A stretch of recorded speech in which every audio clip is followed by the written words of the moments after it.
irakaslea naiz eta yoga saiotxo batzuk ematetan natorkizue.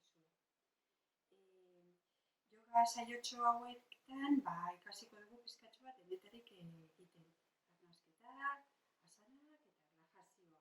Eta hala ere eskainiko dizuegu beste bi saiotxo txiki arnasketa edo arreta lantzeko. Zer da yoga? Yoga hitzak esan nahi du bat egin. Zerekin bat egin? Geurekin, geure buruarekin. Barruan daukagun horrekin. Zer esan nahi du horrek? Adibide txiki bat emango dizuet. Hori da, lurrun edo perfume potetxo baten moduan.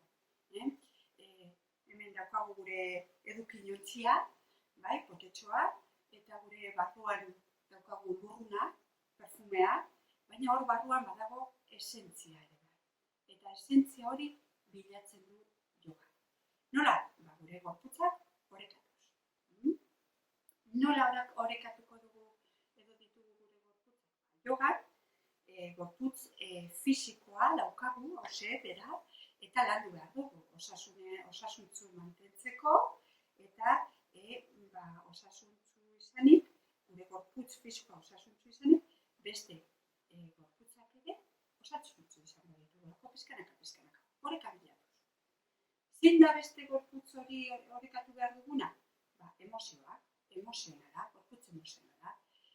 Emozio horiek, borborka ditugun horiek, baretzen ikasiko dugu eta kudeatzen, kontrolatzen. Nola? Badaude teknikak horretarako. Alde batetik asanik eta asanek lagunduko digute hori egite, ariketa fisikoak posturak, yogako postura jarrerak lagunduko digute hori egite, eta beste alde batetik arnasketarekin lagunduko dugu pranayamarekin gure emozioak baretzeko. Baina emozioa baretzeaz aparte arnasketak laguntzen digu ere, arnasketa tekniko hori laguntzen digute ere, arreta eta kontzentrazioa garatzen. Nola? Buru edo gorputz mentalare lantzen dugulako. Kontzientzia eta arreta landuz.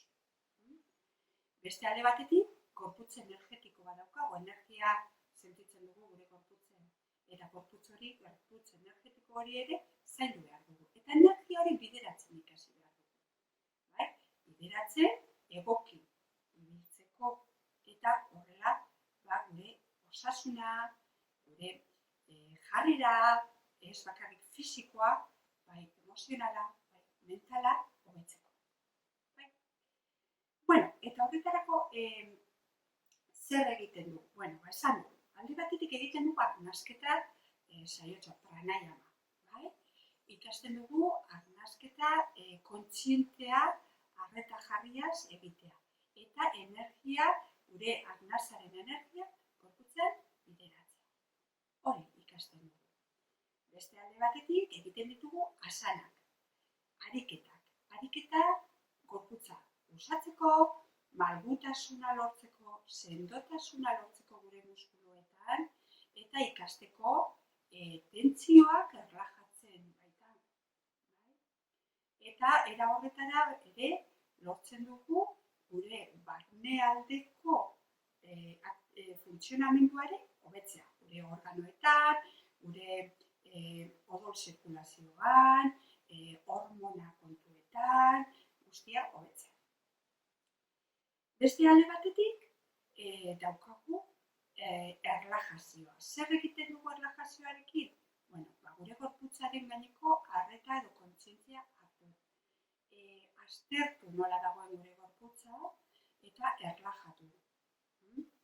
Eta era horretara lortzen dugu ere nerviosistema erlajatzea, bai arnasketa eta bai erlajazioaren bitartez.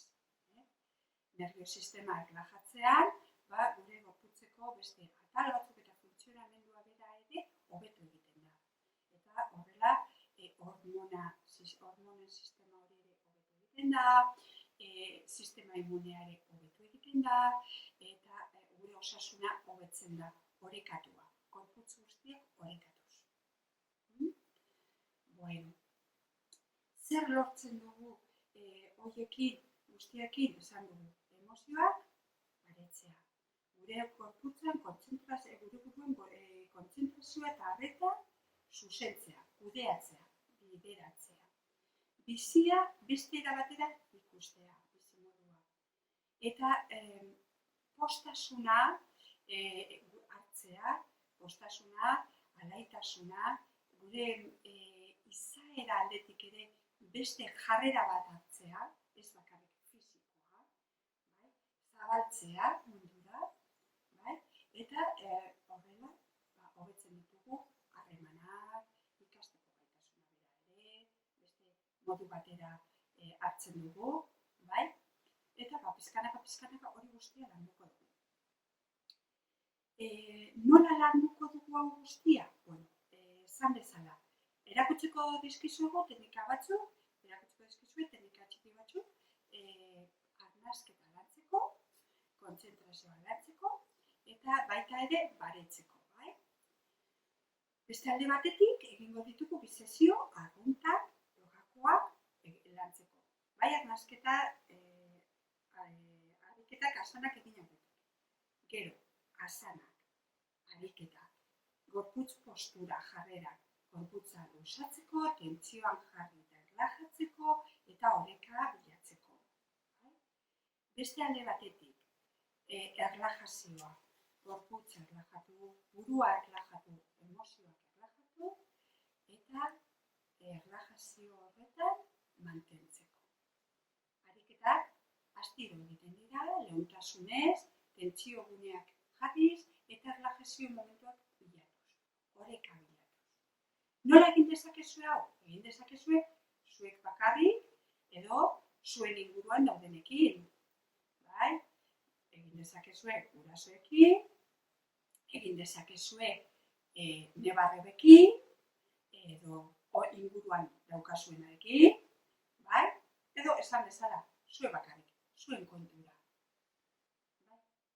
Zer behar dugu yoga egiteko? Bueno, yoga egiteko behar duguna da, arropa erosoa eduki, lurrean egingo dugunez, lurra egokitu zuek nahi duzuen bezala, zuen etxeko lurraren arabera.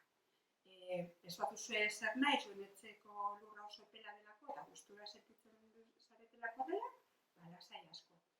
Bestela jarri dezakegu mantatxo bat lurrean.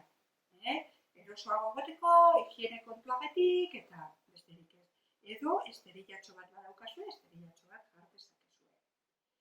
Edo bestela jarapa baten gainean, tapiz edo alfombra baten gainean nahi duzuen bezala. Eroso sentitzen zareten edo. Zer gehiago behar dugu? Guk ezertzeko erabiltzen ditugu batzuetan horrelako gauzak. Begira. Horrelakoak. Bai? Takoak. Baina etxeetan askok ez dituzue hauek izango. Beharrezkoa da?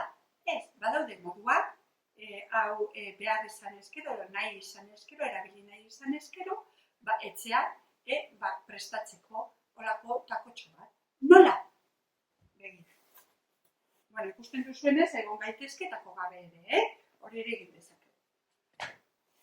Baina, bueno, nahi baduzue, egin dezakegu olako txurro batxo bat, mantarekin. Eta eskura eduki, eserita arnasketa, eserita egin nahi baduzue, egiteko. Bai? Egiten dugu mantatxoarekin txurro batxo bat, eta ipurdian jartzen dugu. Eta horrela laguntzen digu, horrela esertzen, belaunak, lurrera, doazela, eta hankek lurra ukitzen dutenera. Horixe baino ez dugu behar. Ez dugu behar besterik. Horixe, gogotzu hartu saioa, alaitasunez eta animatu. Orduan guztiok animatzen zaituzte, gurasoak eta gazteak, gurekin yoga saioak egitea.